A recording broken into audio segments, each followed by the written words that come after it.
Hazreti Ömer'in döneminde deprem oluyor. Deprem günlerce sürüyor, bitmiyor. Hattaboğlu Ömer'e geliyorlar. Ömer, deprem oluyor. Ömer, ne yapalım? Hazreti Ömer diyor, gidin tövbe edin.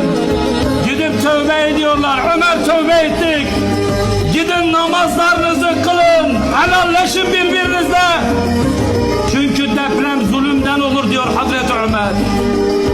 Ve gidip helallaşıyorlar. Deprem halen durmuyor. Hattaboğlu Ömer eline bir kamçı alıyor. Sanki bir hayvanı döver gibi sahabi diyor elindeki kamçıyla yere vurmaya başladı. Sakin ol dedi, sakin ol. Senin üstünde tövbe edenler var. Senin üstünde Allah'a iman edenler var. Hattaboğlu Ömer aramızda yok ki yeri kamçılasın. Ama içimizde tövbe edecek olanlar var.